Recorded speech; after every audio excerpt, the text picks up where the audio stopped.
एक पल में बिल्कुल भीतर से संकल्प उठता है, सही जिंदगी जीऊंगा, सही काम करूंगा। 1 घंटे बाद सब भूल जाते हो। अब 2 लोग आ जाइए इनके बाजू पकड़ने के लिए, 2 लोग इनकी टांगे खींच लीजिए। तुम भी उठ जाओ, तुम गर्दन पकड़ लो, तुम गर्दन धर लो इनकी, आ जाओ मंच पे चढ़ जाओ, पीछे से गर्दन पकड़ लो इनकी। ये अहंकार है। अहंकार जब भी परेशान होता है वो अपने आप में कुछ जोड़ता है, तो लो जोड़ लिया। ये किधर को भी नहीं जा सकता, ये जहां को भी जाना चाहता है उसी से विपरीत कोई ताकत होती है जिसको रोक लेती है। इतनी जल्दी मुक्ति थोड़ी मिलती है। गर्लफ्रेंड है?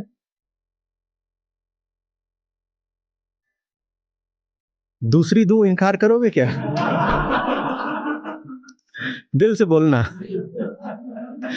देख, श्रम की समस्या मनुष्य के लिए बड़ी भारी चुनौती रही है। मेहनत करके खाना जुटाना पड़ता था, मेहनत करके किसी तरह अपने लिए कोई आश्रय बनाना पड़ता था या ढूंढना पड़ता था।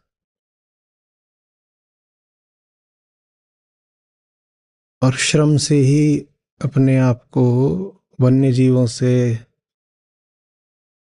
और दूसरे दुश्मनों से बचाना पड़ता था। और नहीं पसंद आता जीव को श्रम करना।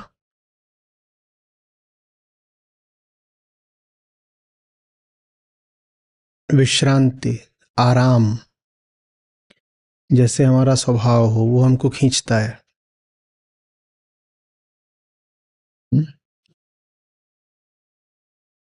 बहुत कम लोग मिलेंगे जो कहेंगे और मेहनत चाहिए और मेहनत चाहिए। जो आपको मेहनत करते दिखेंगे भी उनमें भी कई बार कामना यही होती है कि मेहनत कर लें ताकि आराम बढ़िया मिले। चलो आज दिन में या शाम को मेहनत कर लेते हैं, रात को नींद अच्छी आएगी। या जवानी के दिनों में मेहनत कर लेते हैं, बुढ़ापा आराम से कटेगा। ठीक, तो मेहनत के पीछे भी उद्देश्य आराम का ही रहा है। आराम हमें खींचता है, विश्राम हमारा इष्ट है। पर श्रम करना पड़ता है, तो श्रम का क्या करें? आराम हमारी नैसर्गिक स्वाभाविक स्थिति है, पर जीवन हमसे बार बार श्रम मांगता है, तो क्या करें? जो शारीरिक श्रम होता है उसका इलाज तो हमको वैज्ञानिक प्रगति और टेक्नोलॉजी ने दे दिया। एक समय था जब हम जितना भी काम करते थे उसकी ऊर्जा हमारी अपनी मांसपेशियों से आती थी। मनुष्य यदि कुछ भी करता दिखाई दे रहा है तो उस काम के लिए जो ऊर्जा चाहिए वो मनुष्य की अपनी ही मांसपेशियों से आ रही होती थी।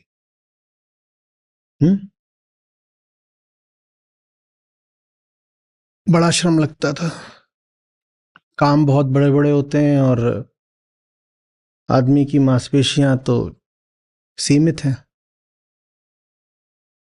तो फिर मनुष्य ने कुछ उपाय लगाया। मनुष्य ने कहा ऐसा करते हैं, चलो हम सब एक साझे तौर पर, सामुदायिक तौर पर, सहकर्मिता के साथ, सहभागिता, कोऑपरेशन के साथ काम करते हैं। तो सब लोग मिलकर करते हैं तो आसानी से हो जाएगा। उससे कुछ राहत मिली। फिर कहा कि अगर जोर लगाना ही है तो इंसान की मांसपेशियां क्यों जोर लगाएं, चलो पशुओं को पकड़ लाते हैं, उनसे काम कराते हैं। तो फिर पशुओं को पकड़ लाया गया। कहा गया कि उनकी मांसपेशियों में जो ऊर्जा है उससे काम लेंगे।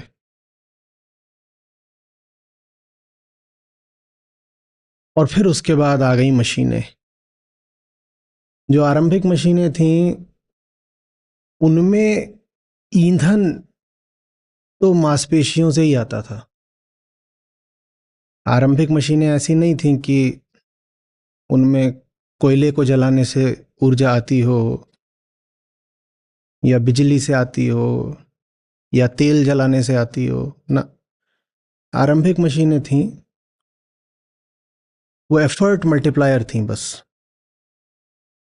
लेकिन काम आप ही करते थे। जैसे फावड़ा है, वो एक मशीन है तकनीकी भाषा में, लेकिन वो काम आसान बना देती है आपका।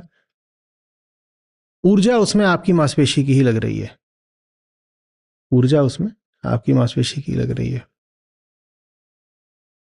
कैंची एक मशीन है, वो आपका काम आसान बना रही है, पर ऊर्जा उसमें आपकी ही लग रही है। ठीक है। वो आपको वक्तव्य याद होगा कि मुझको एक बहुत लंबा लीवर दे दो, और एक स्थायी फलक्रम दे दो, तो मैं चांद को और तारों को हिला दूंगा। किसकी ऊर्जा से? अपने ही हाथों की ऊर्जा से। अपने हाथों की ऊर्जा से मैं चांद तारों को हिला दूंगा, क्योंकि वो एक मशीन होता है ना, और साधारण मशीन है। तो मनुष्य ने ये सब विकास किए, और फिर आगे बढ़ते बढ़ते मनुष्य वहां पर आ गया जहां मशीनें भी हैं और ऊर्जा भी अपनी मांसपेशियों की नहीं है। ऊर्जा कहां से आ रही है? ऊर्जा आ रही है बिजली घर से। ऊर्जा कोयले को जला के आ रही थी पहले, पानी को उबाल कर आ रही थी पहले, अब आ रही है नाभिक को तोड़ करके, एटम के। तो जगह जगह से हम ऊर्जा ला रहे हैं। सौर ऊर्जा है, और तमाम तरीके से जो भी हम पाते हैं कि प्रकृति में ऊर्जा के स्रोत हो सकते हैं, हम उन सब जगहों से अब ऊर्जा हम ले लेते हैं। आप ये सब जानते ही हो, विंड एनर्जी, टाइडल एनर्जी, सब बच्चे पढ़ते हैं छठी में अब। तो जो हम बाहरी श्रम करते थे उसकी समस्या का तो लगभग समाधान हो गया। जो इंसान को जबरदस्त श्रम करना पड़ता था अपने बाजुओं से और अपनी टांगों से, उसका तो लगभग समाधान हो गया है। आप देखिए, आप दिन भर में कितनी ऊर्जा का व्यय करते हो, आप देखो। और फिर ये सोचो कि आपको ये ऊर्जा अगर अपनी मांसपेशियों से उत्पन्न करनी पड़ती तो आपका क्या हाल होता। हम यहां बैठे हुए हैं, प्रतिक्षण हम लोग ऊर्जा का ही व्यय कर रहे हैं। हम यहाँ बैठे हुए हैं, ये एयर कंडीशनर चल रहा है, ये बिजलियां यहाँ पर हैं, और ये सब जो यहाँ पर तमाम तरह के इक्विपमेंट्स हैं। इतने ही नहीं, आप जिन चीज़ों पर बैठे हो ये सब ऊर्जा का उपयोग करके ही बनाई गई हैं। ठीक है ना। आप यहाँ आए भी हो तो बहुत सारी ऊर्जा जला करके आए हो। अगर अपनी टांगों पे चल के आना पड़ता तो आप में से शायद 90% लोग यहाँ बैठे ही नहीं होते। भले ही आप लोग इसी शहर से आए हों, फिर भी अपनी टांगों पे चल के यहाँ नहीं आ पाते। ये तो आपने तेल की ऊर्जा को जला लिया और आप यहाँ पर आ गए, आपने बाहर गाड़ी खड़ी कर दी, आप यहाँ बैठ गए। ठीक है। तो जो शारीरिक श्रम करना पड़ता था हमें, उस समस्या का तो उपचार लगभग हो गया है। आज कोई व्यक्ति आपको ये कहता आमतौर पर नहीं मिलेगा कि जिंदगी इसलिए खराब है क्योंकि हाड़तोड़ मेहनत करनी पड़ती है अभी भी, लेकिन उनकी संख्या तेजी से कम हो रही है। मैं जानता हूं श्रमिक वर्ग ऐसा है, मजदूर भाई ऐसे हैं, दिहाड़ी मजदूर होते हैं। आप जाएंगे, वो आपको जगहों पर, चौराहों पर मिल जाते हैं सुबह सुबह, आप उनसे कहते हैं आ जाओ। वो दिन भर काम करते हैं और अपनी दिहाड़ी के पैसे लेके चले जाते हैं। तो वो तो काम अपने बदन से और अपनी मांसपेशियों से ही कर रहे हैं। तो वो संख्या लेकिन अब जो है कम होती जा रही है। किसान यही करते हैं। लेकिन आप देखें अगर, तो अमेरिका जैसे देशों में किसानों का अनुपात जनसंख्या का 1% होकर रह गया है। पूरे जो विकसित विश्व में आप यही आंकड़ा पाएंगे। लगभग कोई विकसित देश ऐसा नहीं है जिसमें कि खेती करने वालों की संख्या 1%, 2, 4% से ज्यादा हो। और अब वो खेती कर भी रहे हैं तो कौन सा वो स्वयं हल चला रहे हैं? ना वो हल चला रहे हैं, ना बैल हल चला रहे हैं। कौन चला रहा है? मशीन चला रही है। और जहां पर खेती अति उन्नत हो गई है वहां पर तो जो ट्रैक्टर और हार्वेस्टर होते हैं वो भी एयर कंडीशनड होते हैं। हम्म। और वो दिन भी दूर नहीं है कि जब वो भी ड्राइवरलेस हो जाएंगे, तो किसान अपने दूर केबिन में बैठ करके खेती कर रहा होगा मशीनों के द्वारा। तो शारीरिक श्रम की समस्या का समाधान या तो हो चुका है या होता जा रहा है। अब जिन कामों के लिए मजदूर लगा करते थे वो काम मशीनें कर रही हैं। ब्रिकलेइंग मशीन्स आपने देखी होंगी।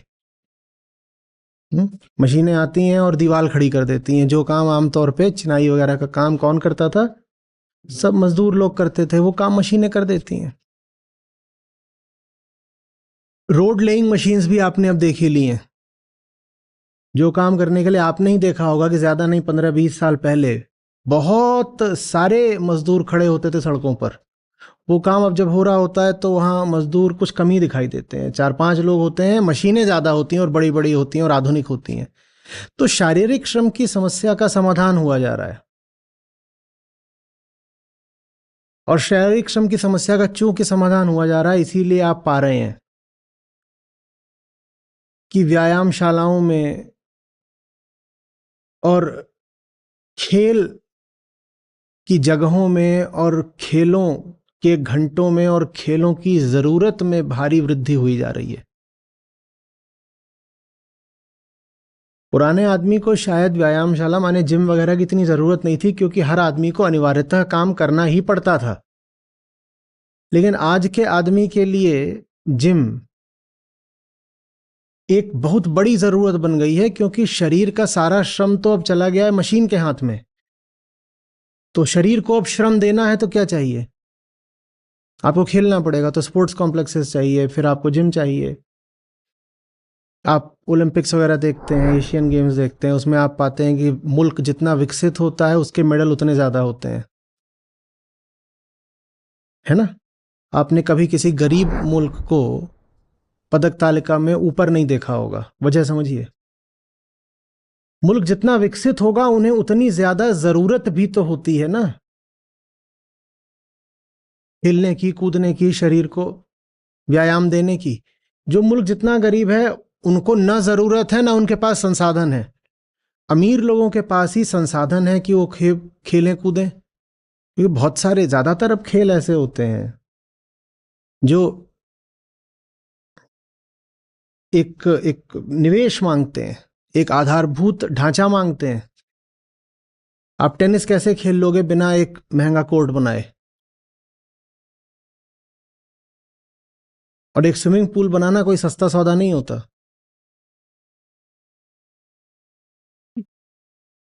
एक दो ही खेल हैं जिनमें कोई बहुत निवेश नहीं करना पड़ता, और उन खेलों में आप पाते हो कि गरीब देश भी थोड़ा आगे निकल आते हैं। जैसे फुटबॉल। फुटबॉल ऐसा देश है जिसमें आप अफ्रीकी देशों को भी आगे पा लेते हो कई बार, और दक्षिण अमेरिकी देश जो बहुत अमीर नहीं है वो भी फुटबॉल में कई बार आगे निकल जाते हैं, क्योंकि उसमें कोई बहुत ज़्यादा रुपया पैसा नहीं लगता है। इसी तरह एथलेटिक्स, एथलेटिक्स में भी आप पाओगे कि अफ्रीकन देश जो हैं या और अन्य देश जो बहुत विकसित नहीं हैं उनके भी पदक आ जाते हैं। अन्यथा जो आप पाते हो कि विकसित देश ही पदक तालिका में ऊपर रहते हैं, और जैसे जैसे पैसा आता जाता है वैसे वैसे पदक बढ़ते जाते हैं। उसका कारण यही है, जैसे जैसे पैसा आता जाता है वैसे वैसे पहली बात तो व्यायाम और खेल के संसाधन तैयार होते जाते हैं। दूसरी बात, व्यायाम और खेल की ज़रूरत बढ़ती जाती है, क्योंकि पैसा आ गया है तो अब शरीर को जो सामान्य श्रम भी आप करते थे वो करने की ज़रूरत नहीं है। आज आप जाइए तो कोई इमारत होगी, उसमें बस 3 या 4 मंजिलें भी होंगी तो उसमें एक लिफ्ट लगी होती है। ऐसा पहले नहीं होता था। तो जो आप सामान्य श्रम भी करते थे 3 या 4 मंजिल सीढ़ियां चढ़ने में, वो भी आज आप नहीं करते हो। जबकि 3 या 4 मंजिल तो कुछ भी नहीं होता, उतना तो आपको सीढ़ियां चढ़ना चाहिए, पर उतने में भी लिफ्ट लगा देते हैं अब लोग। समझ में आ रही बात? आप बड़े होटलों वगैरह में जाइए, वहां एक जगह से दूसरे जाने के लिए एक इलेक्ट्रिक बग्गी खड़ी होती है।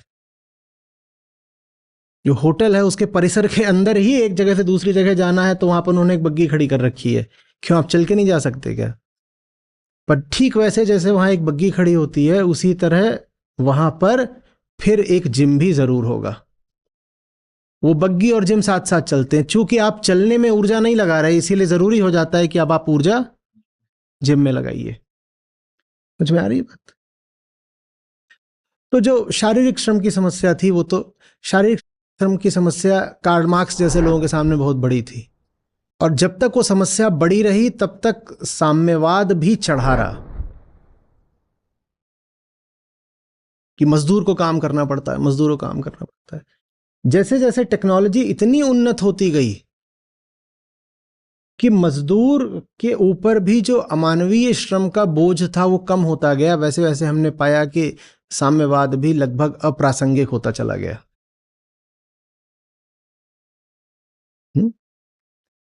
लेकिन क्या श्रम की समस्या से हमें मुक्ति मिल गई है? नहीं, बिल्कुल भी नहीं। वो समस्या अभी भी बहुत बड़ी है। अब जो समस्या है वो भीतरी श्रम की है, भीतरी श्रम की। अब चूंकि आप पे कोई मजबूरी नहीं है कि अपनी जीविका के लिए, अपने निर्वाह के लिए, अपने जिंदा भर रहने के लिए आप शारीरिक श्रम करें, तो इसीलिए अब आपके पास विकल्प खुले हुए हैं कि आपको करना क्या है। पहले तो क्या करना है वो तय करने की जरूरत ही नहीं होती थी। क्या करना है? खाना है भाई, खाने के लिए मेहनत करनी है। जिसको खाने के लिए मेहनत करनी है वो लगभग निर्विकल्प हो जाता है, क्योंकि जहां विकल्प ही नहीं वहां पे फिर सोच विचार क्या, वहां समस्या क्या? किसान थोड़ी परेशान होगा कि जिए कैसे, वो कैसे जिए क्या भाई? बारिश आने वाली है, मौसम देख, उस हिसाब से काम कर, वहां उसको कोई समस्या नहीं है।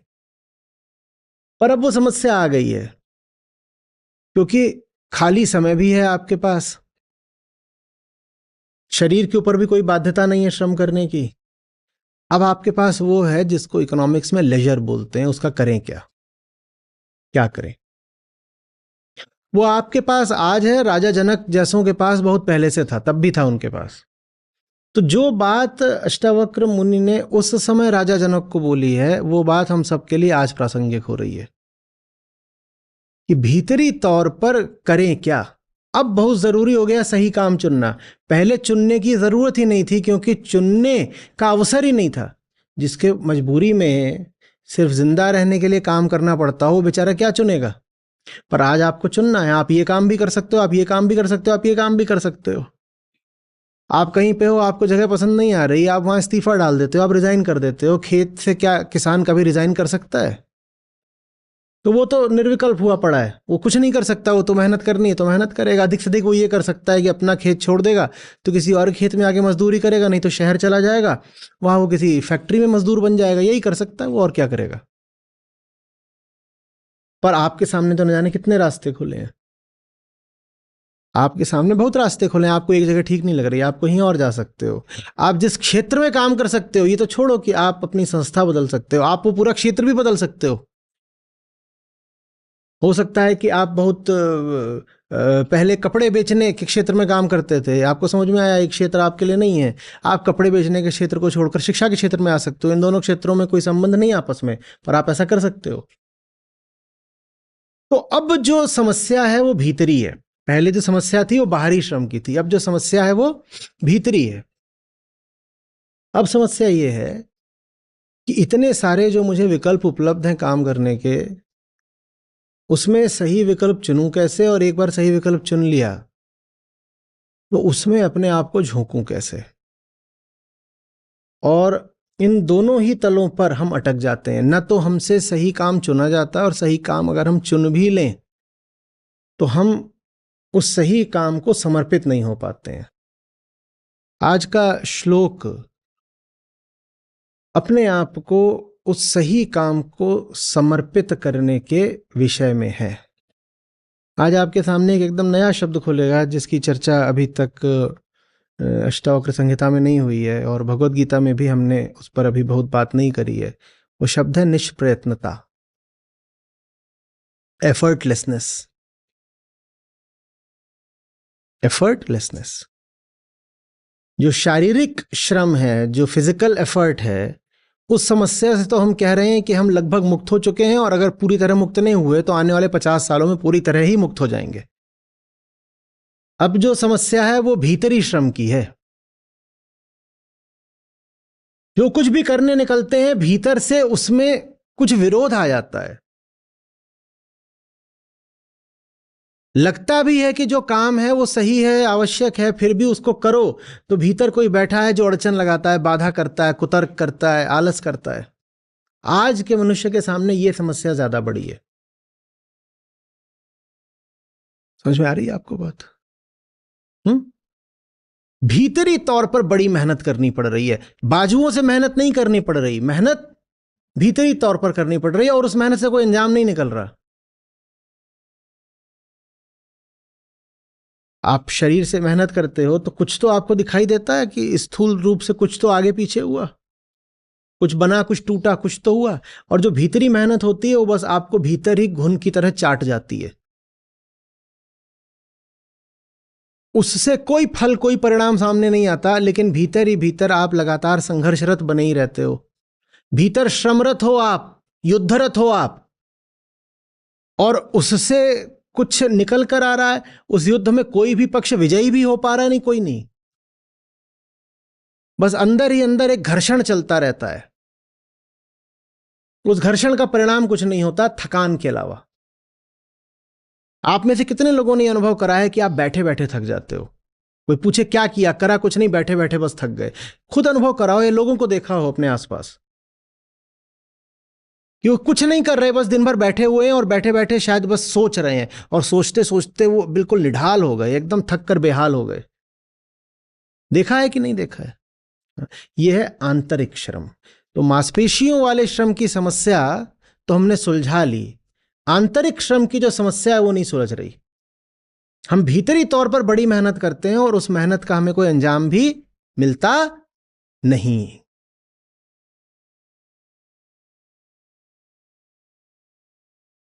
अंजाम भी नहीं मिलता, कोई आकर के उस पे आपको किसी तरह का श्रेय भी नहीं देता।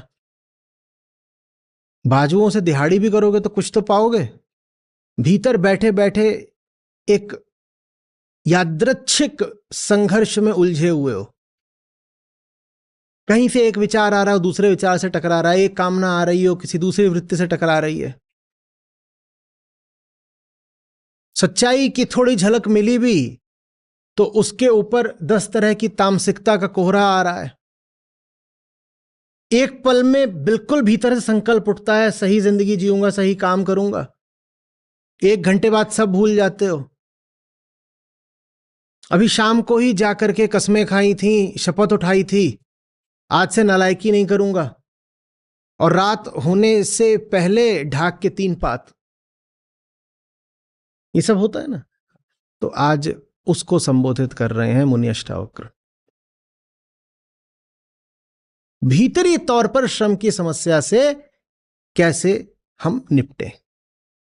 बाहरी श्रम की समस्या का समाधान मिला हमें विज्ञान से, तकनीकी विकास से।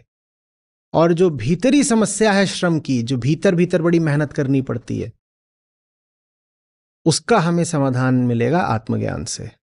बाहरी बाजू वाले श्रम की समस्या का समाधान किससे मिला? विज्ञान से। और जो भीतर वाला श्रम है उसकी समस्या का समाधान किससे मिलेगा? आत्मज्ञान से। तो चलिए आज का जो श्लोक है पहले उसका पाठ। यदा नाहं तदा मोक्षो यदा हम बंधनम तदा मत्वेति हेलया किंचिन्मा गृहाण विमुंचमा। जो पहली बात उन्होंने कही है वो आपने बहुत सुन रखी है, और वो बात एक दोहराव जैसी है। इस प्रकरण में भी वो बात कई बार दोहराई गई है, और जो पूर्ववर्ती प्रकरण है उनमें भी आप ये बात सुनते आ ही रहे हो। पहली बात यहाँ क्या कही गई है? जहां अहम है वहीं बंधन है, और जहां अहम नहीं है वहीं मुक्ति है। अहम माने बंधन और निरहंकारिता माने मुक्ति। ठीक है। आगे जो बात बोल रहे हैं वो रोचक है और आज थोड़ी नई है। कह रहे हैं जिसने ये बात समझ ली, मतवेति, जिसने इस बात को अपना मत बना लिया, माने जान लिया, उसको फिर जरा भी संकल्प के बिना हेलया किंचिन्मा, थोड़ी भी इच्छा लगाए बिना, विल पावर, संकल्प शक्ति, जरा भी जोर भीतर से लगाए बिना वो मुक्त हो जाता है, ग्रहण करने से भी त्यागने से भी। माने विषयों का जो पूरा माया जाल है उसका कट जाता है बिना जोर लगाए। उसको फिर ये नहीं करना पड़ता कि फलानी चीज बुला रही है और मैं संकल्प लगा करके उसके बुलावे का विरोध कर रहा हूं। ना उसको यह करना पड़ता है कि समझा दिया गया है कि सही काम क्या है, और वो सही काम करने के लिए मैं अपने आप को भीतर से बहुत उत्साहित कर रहा हूं, प्रेरित कर रहा हूं, अपने आप को बहुत समझा रहा हूं कि देख भाई ये सही काम है, तुझे करना है। ये गजब बात हो गई। हेलया किंचिन्मा, इतनी सी किंचित मात्र भी इच्छा लगाए बिना, बिना इच्छा का माने बिना संकल्प शक्ति का, जिसको आप क्या बोलते हो, विल पावर, उसका जरा भी उपयोग करे बिना मुक्त हो जाता है व्यक्ति। गजब बात। माने भीतरी तौर पर निष्प्रयत्नता आ जाती है जब आप जान जाते हो कि अहम ही बंधन है और अहम से मुक्ति ही मोक्ष है। तो उसके बाद जो सही कर्म है वो एफर्टलेसली होता है। आज आधुनिक इंसान की जो समस्या है वो समस्या है संकल्प विकल्प की, क्योंकि जगत ने भोग के इतने साधन, इतने उत्पाद खड़े कर दिए हैं कि विकल्प ही विकल्प हैं, विकल्प ही विकल्प हैं, विकल्प ही। बाजारें आज जितनी अटी पटी पड़ी हैं इतनी पहले कभी होती थी क्या? तो विकल्प विकल्प विकल्प विकल्प विकल्प विकल्प, ये आज हमारी समस्या ये है कि एक चीज की तरफ चलो दूसरी चीज पुकारती है। इसीलिए किधर को भी चलने में बहुत मेहनत करनी पड़ती है। एक तरफ को चलो तो दूसरी चीज खींचती है ना, क्योंकि चीजें बहुत सारी हो गई हैं और जितनी चीजें हैं वो सब हमारे देखे आपस में प्रतिस्पर्धी हैं। एक तरफ बढ़ो तो बाकी सब चीजें आपको खींचने लग जाती हैं। समझ में आ रही है बात? समझ रहे हो? छोटा सा प्रयोग ही कर लो ना। आओ तुम बीच में खड़े हो जाओ।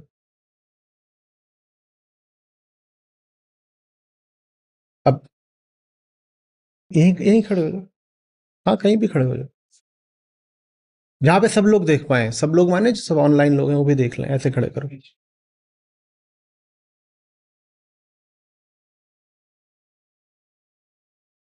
अब दो लोग आ जाइए, इनके बाजू पकड़ने के लिए दो लोग इनकी टांगे खींच लीजिए। चलो जवान उठो,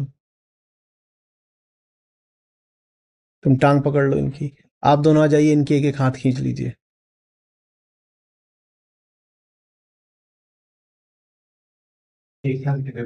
अरे उठाना नहीं है, बस पकड़ना है।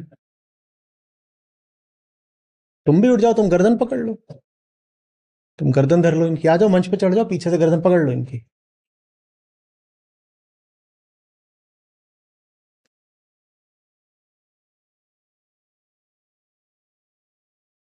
ये अहंकार है, ये अहंकार है। चूंकि ये नहीं जानता, ये अहंकार है, चूंकि ये नहीं जानता कि किससे रिश्ता बनाना है, इसलिए इसने कितनों से रिश्ता बनाया? 5 से। इस 5 को हम यहां पे क्या मानेंगे? 500। ये 5 नहीं है, ये 500 है। 500 रिश्ते इसे क्यों बनाने पड़े हैं? क्योंकि एक से इसका कोई रिश्ता है नहीं। जब एक से रिश्ता नहीं होता तो 500 से रिश्ते बनाने पड़ते हैं। 500 से आशय क्या होता है? विविध प्रकृति। प्रकृति के जितने विविध विषय हैं, प्रकृति माने जगत, ये जो पूरा संसार है। प्रकृति माने जंगल नहीं होता अध्यात्म में, प्रकृति माने ये जो पूरा संसार है। तो चूंकि हम नहीं जानते हमें चाहिए क्या, इसीलिए हम 100 चीजों की तरफ भागते हैं। हमें नहीं पता हमें एक चीज क्या चाहिए, तो हम 100 अंधी दिशाओं में भागते रहते हैं। कभी इस पर प्रयोग करते हैं, कभी उसको पकड़ते हैं। एक समय आया होगा कि इन्होंने इनको पकड़ा होगा, फिर उनको पकड़ा, फिर उनको पकड़ा, इनको पकड़ा, इनको पकड़ा, और किसी के साथ भी इनको भरोसा या संतुष्टि तो हो नहीं पा रही। कि हो पा रही है? एक के साथ हो गई होती तो 5 तो नहीं पकड़ने पड़ते। अब इन 5 से इनकी पहचान आ रही है। ये थोड़ा थोड़ा अपनी पहचान 50 जगह से ले रहे हैं। हम सब लोग मल्टीपल आइडेंटिटीज के जीव होते हैं कि नहीं होते हैं? मल्टीपल आइडेंटिटीज के। आप अमेरिका पहुंच जाते हो तो वहां आप पाते हो कि एक तमिल है और एक पंजाबी है, दोनों भारतीय हो गए। और यही भारत में जब तमिल और पंजाबी आमने सामने आते हैं तो फिर हो सकता है एक दूसरे का मजाक उड़ाने लग जाए, भिड़ जाए, आपस में कुछ भी कर सकते हैं। हमारी कोई एक पहचान नहीं होती, हमारी 100 पहचान होती है। हम बॉस के सामने एक व्यक्ति होते हैं, हम यारों के सामने दूसरे व्यक्ति होते हैं, हम पत्नी के सामने एक व्यक्ति होते हैं, और प्रेसी के सामने हम चौथे व्यक्ति हो जाते हैं। तो अहंकार क्या लेके चलता है? कई पहचाने, मल्टीपल आइडेंटिटीज। ये मल्टीपल आइडेंटिटीज हैं। आप जितनी चीजों को पकड़ते हो, हर पकड़ से आपको एक आइडेंटिटी मिलती है, तादाद में से पहचान मिलती है, ठीक है। और चूंकि हम ये जानते ही नहीं कि सिर्फ एक वो कौन सही है जिसे पकड़ना है, इसीलिए वो ये गवारा नहीं कर सकता, बर्दाश्त नहीं कर सकता, अफोर्ड नहीं कर सकता कि बाकियों को त्याग दे। तो उसको मजबूरीवश सब कुछ ही पकड़ के रखना पड़ेगा, सब कुछ ही वो पकड़ के रखता है। ये अहंकार की साधारण स्थिति होती है। हम सब ऐसे हैं। अहंकार माने हम, मैं, जीव, हम लोग सब, ठीक है। इतनी जल्दी मुक्ति थोड़ी मिलती है। चलो अब मैं बुला रहा हूं, आओ मेरी तरफ आओ। आप लोग अपना अपना काम करिएगा, आपको थोड़ी बुलाया है। आओ इधर आओ, आओ। अब इसे क्या करना पड़ रहा है? जल्दी बोलो। एफर्ट। ये इंटरनल एफर्ट है, ठीक है। तो मुझे लगा इधर आने में हो रहा है, तो मैं उठ के वहां जा बैठ जाता हूं। मान लो अब मैं अनुज हो गया। अनुज बुलाओ इसको। ये तो अनुज की ओर भी नहीं जा पा रहा, वहां भी जाने में क्या लग रहा है? अच्छा, तो हो सकता है भाई इधर उत्तर दक्षिण आने में इसको श्रम लग रहा हो, ठीक है। तो अब इधर पूर्व पश्चिम से बुला के देखते हैं। हाँ भाई तुम बुलाओ इनको, जाओ उधर चले जाओ। उधर भी नहीं जा पा रहा, उधर भी जाने में क्या लग रहा है? ये तो कहीं को भी नहीं जा रहा है। कुछ भी करता है तो भीतर से ये बिल्कुल हट जाता है, चिथड़ा हो जाता है। ये किधर को भी नहीं जा सकता। ये जहां को भी जाना चाहता है, उसी से विपरीत कोई ताकत होती है जो इसको रोक लेती है। सही दिशा तो छोड़ दो, ये गलत दिशा को भी पूरी तरह नहीं जा सकता। ये तो छोड़ दो कि ये सत्य की तरफ ही नहीं जा सकता, ये तो बंधनों की ओर भी पूरी तरह नहीं जा सकता। ये कहीं को भी नहीं जा सकता, ये सिर्फ फंसा हुआ है। और जब इसे लगता है कि फंस गया हूं, तो ये नहीं कर पाता कि सबको छोड़ दे, क्योंकि किसको छोड़ना ही तो जानता ही नहीं। छोड़ने के लिए विवेक चाहिए। जब इसको लगता है फंस गया हूं, अब तो ये क्या करेगा? आप आइए उठ के, इधर कंधा पकड़ लीजिए। जब ये फंस जाता है तो ये करता है। क्या किया अभी? एक बंधन इसने और अपने लिए निर्मित कर लिया। तो भीतरी घर्षण से कोई मुक्ति नहीं मिलती, बल्कि और हम नए नए बंधन तैयार करते हैं। छोड़ तो ही सकता ही नहीं, बस जोड़ सकता है। अहंकार जब भी परेशान होता है वो अपने आप में कुछ जोड़ता है, तो लो जोड़ लिया। अब फिर हाँ आओ भाई इधर आओ। अब फिर नहीं आ पा रहा, तो इसे लगा कि इस दिशा जाने के लिए किसी को जोड़ने की जरूरत है, तो वो कुछ ऐसा यहाँ पे तैयार करेगा, यहाँ से किसी को बुलाएगा कि पढ़। और थोड़ी देर में आप पाओगे कि हम के इर्द गिर्द बस क्या है? एक भीड़ है। जानते हो अद्वैत वेदांत में उसको क्या बोलते हैं? अभी ऐसा हो जाएगा ना, जैसे जैसे मधुमक्खी का छत्ता देखा है? छत्ता दिखाई देता है कभी? जब मधुमक्खियां होती हैं, छत्ता कहाँ जाता है? गायब। वैसे ही ये थोड़ी देर में ऐसा हो जाएगा कि ये दिखाई नहीं देगा, बस इसके चारों ओर लोग ही लोग होंगे, बंधन ही बंधन होंगे। और जब ये इतना फंस जाएगा तो ये क्या करेगा? बंधनों को और बढ़ाएगा। वो जो पूरा एक बड़ा मास तैयार हो जाता है, उसी को ब्रह्मांड बोलते हैं। वही ब्रह्मांड है। और अगर व्यक्ति की दृष्टि से देखो तो उसको व्यक्तित्व बोलते हैं। एक के ऊपर एक परतें तैयार हो गई हैं, एक के ऊपर एक परतें तैयार हो गई हैं, और उन परतों से मुक्ति पाने के लिए हम उसके ऊपर एक परत और चढ़ाते हैं। समझ में आ रही है बात? ये सब क्यों हो रहा है? इसका मूल कारण क्या है? मूल कारण क्या है? ये अपनी स्थिति को समझ ही नहीं पा रहा है। ये जो अहम है ये अपनी स्थिति को जान ही नहीं पा रहा है। इसका जो इंटरनल लेबर इसको इतना करना पड़ता है, भीतरी तौर पर इसको इतनी मेहनत करनी पड़ती है, जिस मेहनत से इसे कोई लाभ भी नहीं हो रहा। उसका मूल कारण क्या है? ये अपने आप को जानता ही नहीं है, इसे पता ही नहीं है कि इसकी स्थिति क्या है। बैठिए। ये अपनी दुखद स्थिति को अनुभव तो करता है पर अपनी स्थिति को जानता नहीं है। हमें एक बहुत मूल भ्रम है कि अनुभव को ही ज्ञान कहते हैं। अनुभव ज्ञान नहीं होता। अनुभव करना एक बात है और जान जाना दूसरी बात है। ये दुख को अनुभव तो करता है अहम, लेकिन ये जान नहीं पाता कि दुख किस कारण से आ रहा है, इसको ये नहीं पता है। ठीक है। तो कारण जानने के लिए जो पहली चीज करनी पड़ती है होती है निरीक्षण। निरीक्षण माने आत्मनिरीक्षण या आत्म अवलोकन। तो निरीक्षण से शुरुआत करेंगे। तो पहली चीज लिखिए निरीक्षण। हमें आज निष्प्रयत्नता तक जाना है, एफर्टलेसनेस तक जाना है। उसके लिए हम शुरुआत कर रहे हैं निरीक्षण से। जब ये अपने आप को देखता है तो अपने आप से पूछेगा, ये जो जितने लोगों का मैंने हाथ, टांग, बाजू, बांह, सर, गर्दन पकड़ रखा है, या जिनको मैंने अपना बाजू वगैरह दे रखा है, ये लोग वास्तव में मेरे लिए कितने जरूरी हैं? मैं जो भी हूं, मेरे होने में इनका योगदान है ही कितना? और यदि इनका योगदान है भी तो वो योगदान क्या मेरे लिए शुभ है? ये आत्मनिरीक्षण से बात आती है। तो पहली चीज हुई निरीक्षण। और जब आप निरीक्षण करते हो तो उससे आप में अपने प्रति जो भ्रम होता है वो हटता है। भ्रम के हटने को कहते हैं निर्भ्रांति या निर्भ्रमता।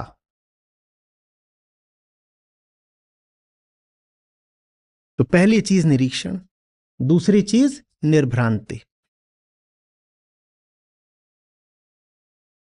तो हम देखता है मैंने फलानी चीज को पकड़ रखा है, उसको समझ में आता है कि व्यर्थ ही पकड़ रखा है, एकदम संयोग से पकड़ रखा है, पता भी नहीं था, पकड़ लिया, बेहोशी में पकड़ लिया।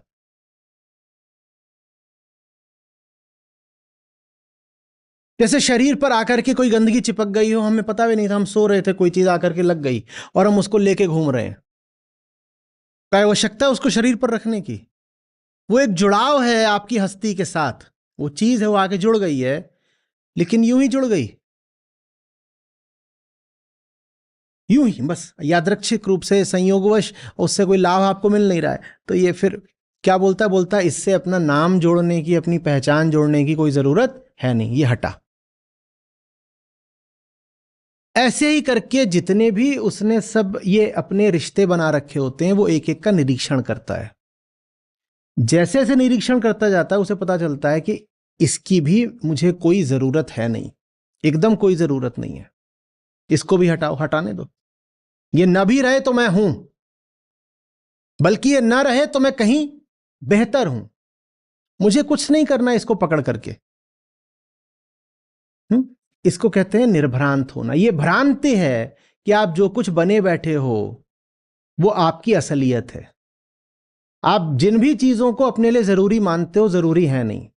आप जिन चीजों में अपना सुख मानते हो, वहां आपको सुख है नहीं। और जिन चीजों से आप डरे बैठे हो कि बड़ा दुख आ जाना है, उनमें दुख है नहीं। हमारी पूरी हस्ती ही एक बड़ी भ्रांति होती है, इल्यूजन। वो तभी हटेगा जब निरीक्षण हो, आत्मावलोकन हो, अपने आप को देखो और पूछो अपने आप से, जो चीजें मैं अपने आप को इतना जरूरी बताता आया हूं, उनसे मिलता क्या है, क्या मिल रहा है? अहंकार ऐसे करके अपनी जब पहचानों को हटाने लगता है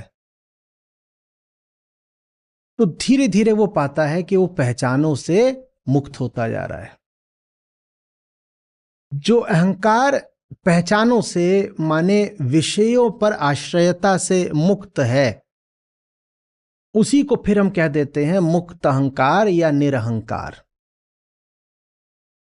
अहंकार बंधता ही इस भ्रांति में है कि उसे बंधने की जरूरत है।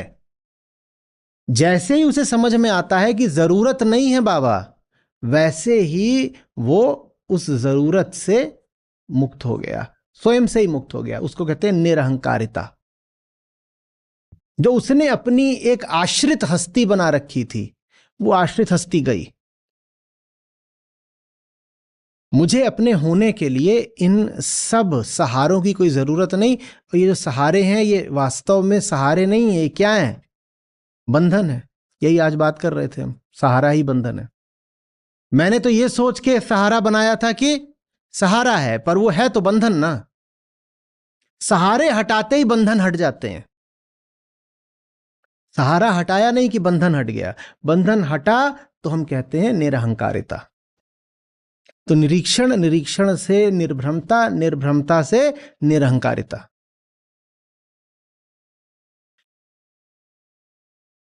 अहंकार के होने का ही मतलब है अपूर्णता का होना। अहंकार अपने आप को हमेशा क्या मानता है? मैं। इसीलिए तो गया था दुनिया भर के बाजू पकड़ने। मैं अकेला हूं, अधूरा हूं, अपूर्ण हूं, तो मैं क्या करने जाता हूं फिर? कभी इसकी टांग पकड़ता हूं, कभी उसके हाथ जोड़ता हूं, कभी किसी के द्वार खटखटाता हूं, कभी किसी से भीख मांगता हूं। कामना। अहंकार है तो अपूर्णता है, अपूर्णता है तो कामना है। अहंकार के होने का मतलब ही होता है कि कामना को होना पड़ेगा, क्योंकि अहंकार अपनी दृष्टि में एक अपूर्ण इकाई है। जो अपूर्ण है वो बेचारा क्या करेगा? उसको तो इधर उधर काम नहीं करनी पड़ेगी ना। इधर से कुछ मिल जाए तो पूर्ण हो जाऊं, वहां से कुछ मांग लूं, कहीं उधार ले लूं, कुछ कर लूं, किसी तरह पूर्ण हो जाऊं। अपूर्णता खलती है, किसी तरीके से तो पूर्ण हो पाऊं। तो निरहंकारिता के साथ साथ आती है निष्कामना।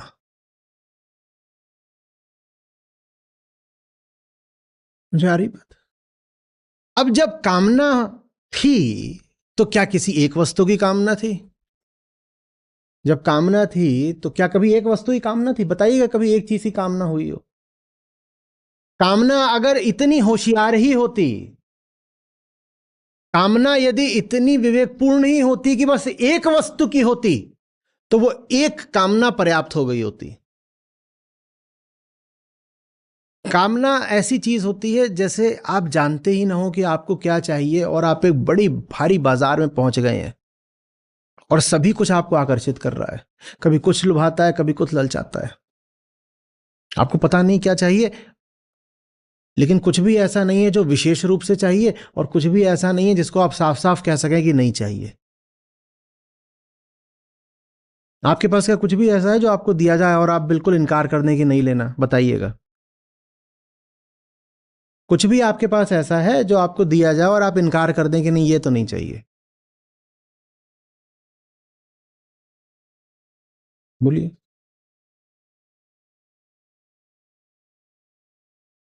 फोन किस किस के पास है? आपको एक फोन दो, इनकार करेंगे क्या? क्यों? क्यों है तो क्यों नहीं इनकार करोगे? पर नहीं करोगे, कोई नहीं करेगा। अभी आप तर्क दे सकते, कहते हैं हाँ मतलब हमें फोन नहीं चाहिए, पर आप दोगे तो उसे बेच के पैसा ले लेंगे, तो वो कुतर्क है। तथ्य ये है कि मैं कोई भी चीज आपको बोलूं कि चाहिए क्या, आप इनकार नहीं कर पाओगे। कामना का मतलब ही यही है कि कामना नहीं जानती कि उसे क्या चाहिए। कामना को इसीलिए अंधा कहा गया है। अंधा माने जिसको पता ही नहीं है कि क्या चाहिए। आप कोई ऐसी चीज बता दीजिए जो आपके पास है और ज्यादा नहीं चाहिए। शर्ट तो सभी ने पहन रखी है, सभी के पास है। शर्ट दूं, इनकार करेंगे क्या? कोई तो चीज ऐसी बता दीजिए जो आपके पास हो और मैं कहूं ले लो और कह दें कि है नहीं चाहिए। कोई तो एक चीज बताइए।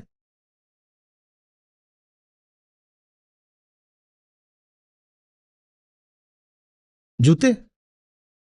कोई ऐसा नहीं होगा जिसके पास जूते नहीं है। अभी जूते दिए जाएं, कोई इनकार करेगा?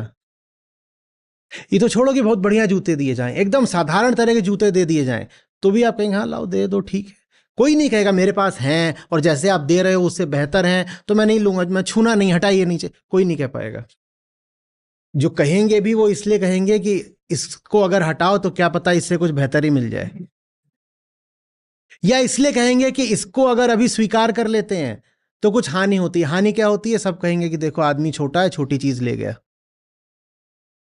वहां बात यह नहीं कि चाहिए नहीं था, वहां बात यह कि अगर स्वीकार कर लेते तो कुछ और हानि दिख रही थी, किसी और कामना में बाधा आ जाती, इसीलिए इस कामना को थोड़ा सा पीछे करा।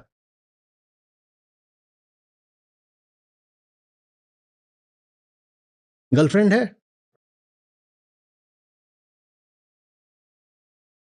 दूसरी दूं, इनकार करोगे क्या? दिल से बोलना।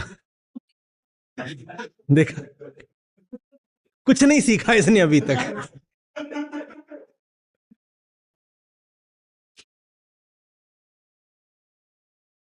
और जो इनकार करेंगे, अभी मैं बता रहा हूं, उनका कारण ये नहीं होगा कि उनके पास कामना नहीं है, उनके पास कारण ये होगा कि उनके पास डर है, और डर कामना ही है। कामना जब सर के बल चलने लगती है तो उसको डर बोलते हैं। कामना कहती है कुछ पाना है, डर कहता है कुछ पाया हुआ है उसे बचाना है। डर भी एक कामना ही है।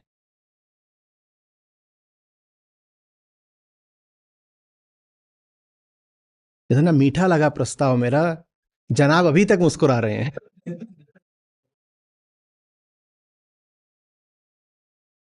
और मजाल है कि अन्यथा मैं कुछ भी बोलता रहूं सत्र पे, इनके चेहरे पे कोई भाव आ जाए, एकदम ऐसे स्टॉइक होकर देखते हैं मुझे, और इस बात पर इनकी मुस्कान पूछ ही नहीं रही। बेटा रिकॉर्ड हो रहा है सब कुछ, रिकॉर्डिंग टीम याद रख लो अच्छे से। हम्म। कोई एक चीज खोज पाए अभी तक जो हो और दी जाए तो इनकार कर दो? पेट भरा हुआ है, एकदम भरा हुआ है, खाना आपने खा लिया, भाभी जी आ गई, एक गुलाब जामुन तो मेरे हाथ से खाना पड़ेगा, मना कर पाए हो क्या? भाभी जी को भी हटा दो यार। कहीं शादी ब्याह में जाते हो, वहां पे 10 तरह का सजा होता है खाना। हम्म। वो जो 10 प्रकार का सजा होता है उसमें से एक तरफ ही का खाना पर्याप्त होता है कि नहीं होता है? आदमी को क्या है, रोटी दाल चावल सब्जी इतना भी खा लिया तो बहुत है। अब उसके बाद आप कैसे जा करके अभी पिज्ज़ा भी खा लोगे और मैक्सिकन भी खा लोगे और चाइनीज भी, और कैसे खा लोगे? खा सकते हो क्या? पर अगर मिल रहा है तो खा ही जाते हो। होता है कि नहीं होता है? कोई ऐसी चीज बता दीजिए जिसको कहा हो कि नहीं बहुत हो गया माने बहुत हो गया। बहुत हो गया माने बहुत हो गया, नहीं चाहिए और नहीं चाहिए। आप कहीं काम करने वाले हो, दुनिया भर की कंपनियों के एचआर जानते हैं कि आपको कैसे रोकना है। जब एट्रिशन बहुत बढ़ने लगता है, लोग जाते हैं वहां पे इस्तीफा लेके पहुंच जाते हैं, एचआर पहले तो उधर की बातें बनाएगा, उसके बाद आपसे कहेगा ठीक है ये लो 10% और, आप रुक जाते हो। हो सकता है कि आपकी समस्या ये नहीं थी कि तनख्वाह कम है, समस्या कुछ और भी हो सकती है। हो सकता है कि पैसे की आपको कोई तंगी ना हो, लेकिन जैसे ही 10% सामने रखा जाता है और खट से रुक जाते हो। कोई कह पाता है नहीं चाहिए? और अगर कोई कह रहा है नहीं चाहिए तो इसका आशय यही है कि दूसरी जगह उसको 20% का ऑफर है। अगर कोई 10% पे नहीं रुक रहा है तो मतलब यह है कि कहीं से 20% का ऑफर लेके बैठा हुआ है। समझ में आ रही बात? तो कामना हमेशा समझिए कि पर्यायवाची होती है। कामना जैसा कोई शब्द नहीं होता, हमेशा कामनाएं होती हैं। कामना व्यक्ति नहीं होती, कुनबा होती है। हम्म। बहुत सारी कामनाएं एक झुंड में, और उसमें से किसको चुनना है किसको नहीं चुनना कुछ पता नहीं। तो कामना में हमेशा विकल्प रहते हैं, सब विकल्प आपको खींचते हैं। और अभी हम यहाँ ये तो बात कर ही नहीं रहे कि आप सत्य मात्र को अपना एकमात्र विकल्प मान लें। हम तो कह रहे हैं कि ये जो साधारण सांसारिक चीजें भी होती हैं, ये भी आपको 100 दिशाओं में खींचती हैं। हम्म। किसी रविवार को आप कपड़ों की दुकान में चले जाइएगा और वहां पर लोगों को देखिएगा कि कपड़ों की वो ग्राहकी कर रहे हैं, तो क्या होता है? कितना मुश्किल हो जाता है चुनना। 4 घंटे से चुनाव नहीं हो पा रहा है। कि टाई कौन सी खरीदनी है, 4 घंटे से नहीं हो पा रहा है। और 4 घंटे और 8 दुकानें, इधर से उधर कूद रहे कूद रहे कूद रहे कूद रहे कूद रहे। तभी तो जहां पर सब कपड़ों वगैरह की और चीजों की दुकानें होती हैं, वहां पर फिर कैफे और रेस्टोरेंट भी जरूर होते हैं। इतना थक जाता है आदमी। I am so tired of just shopping. सुना है कि नहीं सुना है? हम्म कहते भी हैं शॉप टिल यू ड्रॉप। सचमुच हो जाता है। You Indeed do drop. Shop करते करते ड्रॉप हो गया। क्यों? क्योंकि पता ही नहीं था कि शॉप करना क्या है। अगर पता हो क्या शॉप करना है तो शॉपिंग निपटती है 4 मिनट में।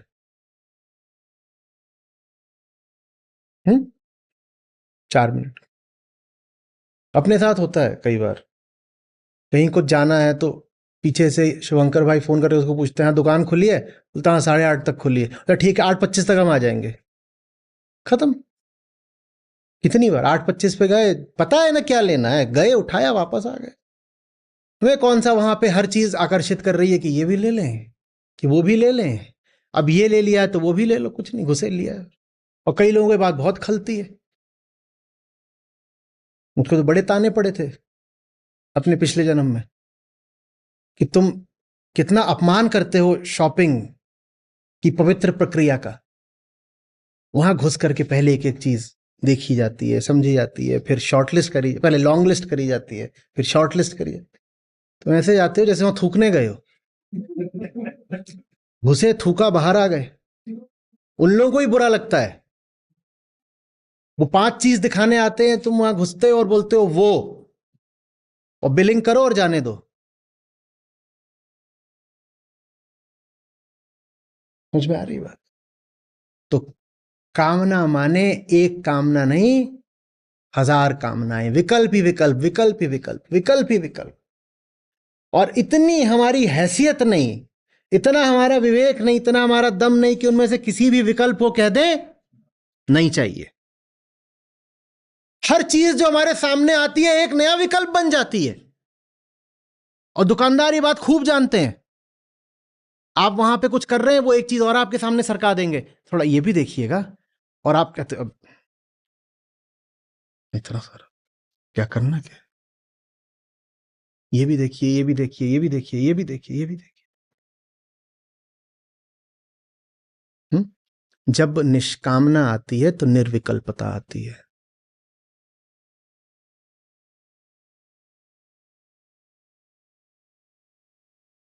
निष्काम आदमी की पहचान यही है। वो संकल्प विकल्प में जूझता आपको नहीं मिलेगा। उसमें अंतर्द्वंद नहीं चल रहा होगा भीतर। को पता है ना,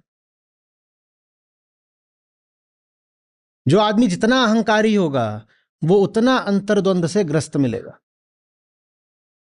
इधर जाऊं कि ये करूं कि वो करूं कि क्या करूं कि क्या ना करूं।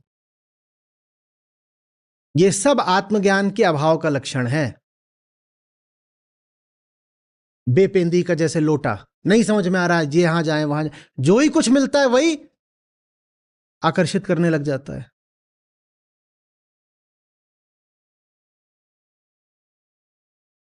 और जब निर्विकल्प हो जाते हो आप तो भीतर की खींचतान समाप्त। खींचतान तो थी इसीलिए कि ये विकल्प चुनूं कि वो विकल्प चुनूं। जब भीतर की खींचतान समाप्त हो जाती है तो उसको कहते हैं निष्प्रयत्नता, एफर्टलेसनेस। इसी निष्प्रयत्नता को आप निर्वाण भी बोल सकते हो। तो उसको आखिरी चीज लिख लीजिए ताकि मामला एकदम पूरा हो जाए। निरीक्षण से निर्वाण तक।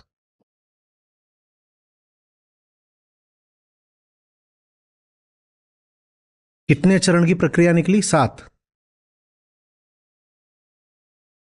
निरीक्षण,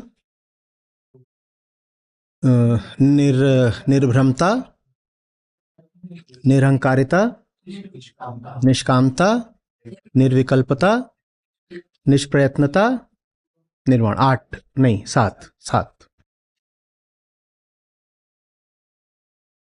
इसमें एक जगह ऐसी है जहां थोड़ी सी हमने छलांग लगाई है, वहां आपको पाटना हो, अगर पुल सा बनाना हो तो थोड़ा जोड़ सकते हैं। जहां हमने कहा है निरहंकारिता ही निष्कामता है, वहां बात समझ में आ गई थी कि अहंकार अपूर्ण होता है, जब अपूर्ण है तो उसे कामना करनी ही पड़ेगी।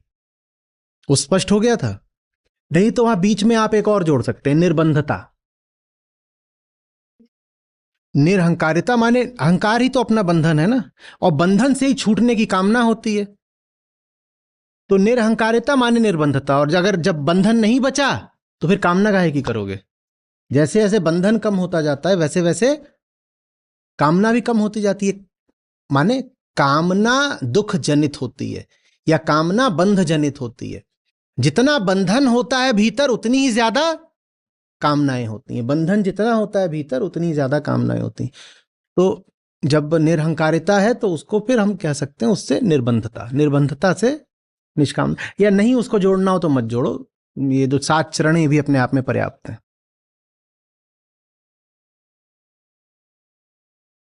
समझ में आ रही है बात?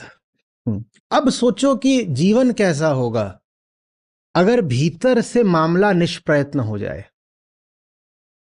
कैसा होगा नहीं सोच सकते, पर जैसा अपना चल रहा है उसका तो निरीक्षण कर सकते हो ना। और उसमें भीतर हर समय क्या है, भीतर क्या है लगातार? इंटरनल कॉन्फ्लिक्ट, स्ट्राइफ, है ना। कबीरा यह गत अटपटी, चटपट लखी न जाय। कबीरा यह गत अटपटी, चटपट लखी न जाय। जब मन की खटपट मिटे, अधर भया ठहराए। कबीरा अधर भया ठहराए। कबीरा यह गत अटपटी, चटपट लखी न जाय। कबीरा यह गत अटपटी, चटपट लखी न जाय। जब मन की खटपट मिटे, अधर भया ठहराए। कबीरा अधर भया ठहराए।